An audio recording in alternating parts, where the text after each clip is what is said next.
दोस्तों नमस्कार। माई self Hemant Parab, by profession certified counsellor and coach. दोस्तों लास्ट वीडियो में हम लोगों ने देखा था कि फियर ऑफ रिजेक्शन क्यों आता है, बराबर है। और उसका बेसिक रीज़न है हमारे पेरेंटिंग में कुछ इश्यूज़ रहते हैं और उसके कारण होता है क्योंकि हम ये चाहते हैं कि हमारे माँ पिताजी का अप्रूवल हमें मिलता रहे, उनसे प्रेम मिलता रहे। और अगर वो प्रेम नहीं मिलता है तो हमारे अंदर फियर ऑफ रिजेक्शन तैयार हो जाता है, कुछ कॉम्प्लेक्स डेवलप हो जाते हैं और उसका असर हमारे एडल्ट लाइफ के ऊपर हो जाता है। आज हम देखेंगे कि एडल्ट लाइफ में एक्चुअल में फियर ऑफ रिजेक्शन का जो स्टार्टअप है वो कैसे होता है और उसके ऊपर हम लोग कैसा कंट्रोल कर सकते हैं।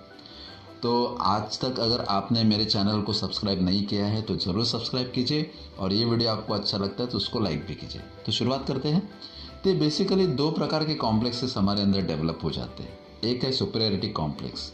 सुपीरियरिटी कॉम्प्लेक्स क्यों होता है? क्योंकि हम ज़्यादा इगोइस्टिक जब रहते हैं, हम हमारे अपने आप को खुद को जब ज़्यादा महत्व देते हैं तो हमें फियर ऑफ रिजेक्शन का डर ज़्यादा रहता है। हमें ऐसा लगता है कि हम किसी के पास जाएंगे या किसी संस्था को अप्रोच करेंगे या किसी के साथ में बात करना चालू कर देंगे तो वो अगर हमारा इंसल्ट कर देगा या हमें रिस्पेक्ट नहीं करेगा तो ये हमें अच्छा नहीं लगता है। और इसके कारण भी बहुत से लोग अच्छे अच्छे अपॉर्चुनिटीज से मुकर जाते हैं और वो इनिशिएटिव नहीं लेते हैं। तो ऐसे टाइम पे हमें क्या करना है कि देखिए हमारा ईगो जो है वो हमारी सक्सेस के आड़ में आता है। तो सक्सेस को अगर हमें पाना है, हमारे लाइफ में कुछ अचीवमेंट करना है तो दोस्तों ईगो को हमें बाजू में रखना होगा। तो ईगो क्यों आता है? जब हम अपने आप को ज़्यादा महत्व देते हैं और अपने जो गोल्स हैं उनको नज़रअंदाज करते हैं। तो सबसे अहम बात, ऐसे टाइम पे आप एक जगह पे बैठिए शांति से और अपने गोल्स को विजुअलाइज कीजिए। आप ये देखिए कि आप फलाना व्यक्ति से या फलाना संस्था से क्यों मिलना चाहते हैं या पर्टिकुलर काम को आप क्यों करना चाहते हैं। क्योंकि आपके कुछ गोल्स हैं, आपने कुछ अपने लाइफ में डिसाइड किया है, आपको कुछ अचीव करना है और उस गोल्स को आप रिमाइंड करते रहिए, अपना वाई क्लियर कीजिए।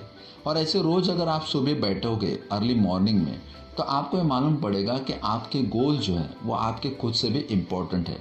उससे आपका भी भला होने वाला है और आपके कुछ लोगों का भी या समाज का भी भला होने वाला है। तो इसीलिए आप अपने ईगो को बाजू में रखें, उस काम को आप इनिशिएटिव लेके पूरा कर सकते हो या आप फियर ऑफ रिजेक्शन के ऊपर विनर कर सकते हो।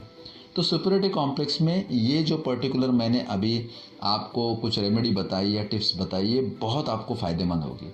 सेकंड होता है इन्फीरियरिटी कॉम्प्लेक्स। अभी इन्फीरियरिटी कॉम्प्लेक्स क्यों डेवलप हो जाता है? Because of lack of self confidence, lack of self esteem या किसी प्रकार का भय आपके अंदर होता है और आप किसी व्यक्ति से मिलने के लिए या किसी काम को करने से पहले ही डर जाते हो और आप हमेशा फ्यूचर में ये सोचते हो कि अगर इस तरीके से हो गया तो क्या होगा। तो ऐसे टाइम पे आप क्या कीजिए, पुनः आप मेडिटेटिव मोड में बैठिए, आंखें बंद कीजिए, पर्टिकुलर अपने आप को उस सिचुएशन में लेके आइए और आप सोचिए कि अगर मैं किसी व्यक्ति से मिलता हूँ या किसी काम को मैं इनिशिएटिव लेके करना चाहता हूँ तो ज़्यादा से ज़्यादा बुरा क्या हो सकता है, तो वर्स्ट पॉसिबल क्या है और अगर ये वर्स्ट पॉसिबल हो जाता है तो उससे मेरे लाइफ में क्या परिणाम हो सकते हैं, क्या ऐसी चीज़ें हो सकती है। और आप क्या कीजिए, ये सब चीज़ें एक पेपर पे आप लिखिए, क्योंकि पेपर में लिखने से ना आपका पूरा एक्चुअल में सीन आपको क्लियर हो जाएगा और आपको मालूम पड़ जाएगा कि जो आप मतलब जिस चीज़ से डर रहे हो या आपको ऐसा लग रहा है कि मैं किसी से मिलूँगा या इस काम को हाथ में लूँगा तो बुरा क्या हो सकता है, तो आपको ध्यान में आ जाएगा कि ये जो बुरा होने का चांसेस है वो 1% भी नहीं है। 99% चांसेस है कि इस पर्टिकुलर घटना को या व्यक्ति को आप फेस करके आप सक्सेस आपको मिल सकता है। और उसका फिर प्लानिंग कीजिए कि उस वर्स्ट पॉसिबल जो घटना घट सकती है, सिचुएशन आ सकता है, उसको आप किस तरीके से अवॉइड कर सकते हो। और आपको प्लान करना होगा कि मुझे जिस व्यक्ति से मिलना है तो फियर ऑफ रिजेक्शन को हम कम करके किस तरीके से अपना जो भी प्रपोजल है वो प्रॉपर वे में आप वहाँ पर रख सकते हो। यहाँ पर आप किसी एक्सपर्टाइज की मदद ले सकते हो या आपका अगर कोई सीनियर है या आपका कोई जिसको आप मानते हो रिस्पेक्टफुल व्यक्ति को आप उनकी सलाह ले सकते हो कि क्या हम किस तरीके से ये इन्फीरियरिटी कॉम्प्लेक्स को हम लोग विनर कर सकते हैं। तो ये दोनों भी चीज़ों में आपको पेपर वर्क करना होगा और प्रॉपर प्लानिंग से आप जाओगे तो आप अपने माइंड को विनर कर सकते हो और माइंड के कंट्रोल में बहुत सी चीज़ें लेके आ सकते हो और आप फियर ऑफ रिजेक्शन को भी विनर कर सकते हो। दोस्तों हमें यह ध्यान में रखना है कि ज़्यादातर फियर क्यों हमारे मन में उमड़ जाता है, फिर वो फियर ऑफ फेलियर हो या फियर ऑफ रिजेक्शन हो। उसका कारण ये होता है कि ज़्यादातर हम लोग पास्ट में ज़्यादा रहते हैं। हम पास्ट में किसी घटना से अपने आप को रिलेट करते रहते हैं और ख़ुद को लो फील करते हैं, और फिर वो उतनी ताकत, सेल्फ कॉन्फिडेंस हमारे अंदर आता नहीं है। या फिर हम फ्यूचर के बारे में बहुत ही ज़्यादा सोचते हैं। हमें लगता है कि अगर कोई बुरा मेरे साथ में हो जाएगा, या गलत घटना हो जाएगी, या ऐसा कुछ भयानक मेरे साथ में हो जाएगा जिसके कारण मुझे सक्सेस नहीं मिल पाएगा। तो दोस्तों, ये दोनों भी चीज़ें, कि पास्ट एक्चुअली एग्जिस्ट नहीं करता, और वैसे फ्यूचर भी एक्चुअल में एग्जिस्ट नहीं करता है। एक्चुअल में एग्जिस्ट करता है प्रेजेंट, और प्रेजेंट आपको बोलता है कि एक्शन ले लो। जो भी चीज़ों में या जो भी आपको काम में आपको अगर सक्सेस पाना है तो आपको एक्शन ओरिएंटेड रहना ज़रूरी है। और किसी भी एक्शन को अगर आप करते हो, बार बार करते हो, तो आपका सेल्फ कॉन्फिडेंस बढ़ता है। ये सिंपल लॉजिक है, उसमें बहुत बड़ी अलग चीज़ नहीं है।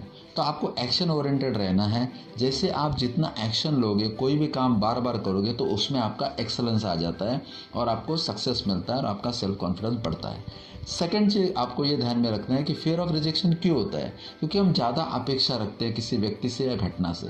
तो हमें ये ध्यान में रखना है कि कोई भी व्यक्ति को आप बदल नहीं सकते हो, घटना को आप बदल नहीं सकते हो, चीज़ों को आप बदल नहीं सकते हो। आपका काम है एक्शन लेना। तो एक्शन अगर आप लेते हो तो आपको कोई भी 10 अटेम्प्ट्स आपको करने हैं।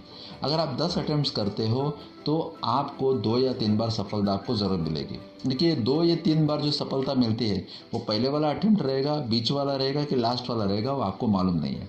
तो लॉ ऑफ एवरेज पे पूरी दुनिया चलती है, और सक्सेस और फेलियर का जो एक्चुअल में रेशियो है वो लॉ ऑफ एवरेज डिसाइड करता है।